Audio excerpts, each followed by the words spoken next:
days, family history is the poor man's genetic testing. When your brother, who is only 5 years your senior, suffers a heart attack, it's a wake-up call. Or it should be. I wanted to cut my risk factors, so I hit the ground running. Literally. I fished my Nike running shoes out of the garage and started plodding around my block every evening. My diet got a makeover too. Burgers and fries were out. Salmon and broccoli were in. I started popping fish oil pills and seeking out foods with a mysterious component called fiber. I took a picture of one particularly depressing healthy meal and texted it to my brother. "Look at what you're making me do," I wrote. I hoped to minimize my risk with diet and exercise, but if I needed medication, I'd take it. I promised my wife I'd talk to my doctor. As the father of 3 young children, I wasn't going to take any chances. I guess this is what I needed to take my health seriously, I remember thinking. A good old-fashioned scare. But it wasn't. Because a couple of weeks after the new me emerged, the old me reared his lazy, hungry head. I started supplementing my healthy meals with handfuls of Doritos each time I passed the pantry. My jogs around the block dropped in frequency, and that promised appointment with the doctor kept getting put off.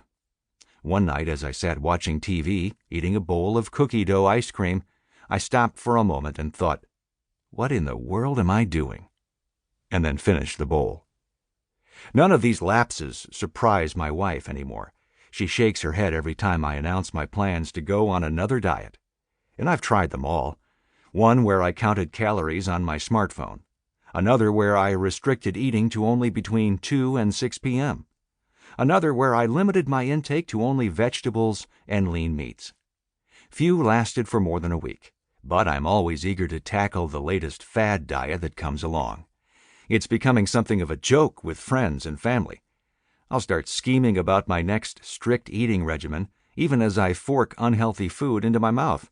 Between bites, I'll declare, "The diet starts tomorrow." My lack of spiritual resolve is just as vexing. I boasted that I don't have any skeletons in my closet, and it's true.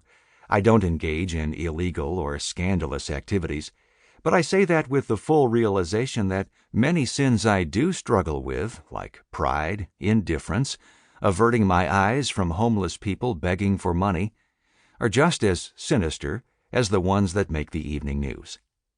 Sure, I go to church faithfully. I sing songs with beautiful, inspiring truths. I listen to powerful sermons. Yet year after year, I continue to struggle with the same stupid, stubborn sins. I'm caught in my own civil war between the good I want to do and the sinful impulses holding me back. I'll never arrive at perfection, not in this life.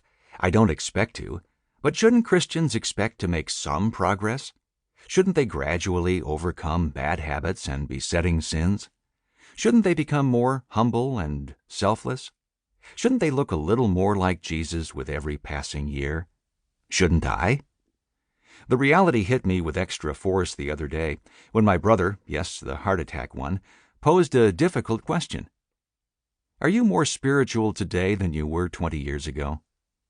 I tried to get off on technicalities.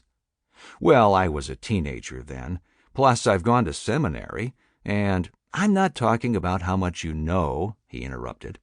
My brother isn't in the habit of posing deep, difficult questions, yet he'd posed one nonetheless. It wasn't a sideways confrontation either. He was asking because he was worried about his own lack of growth. His query kept rattling around my skull for the next couple of weeks, and I couldn't shake it out. In that 20 years, I'd attended church hundreds of times, sang thousands of Christian songs. I'd graduated from seminary. I'd written books about God.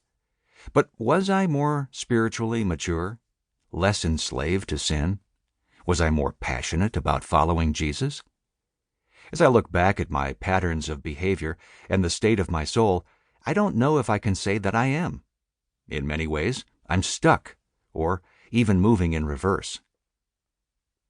Finding the foundation.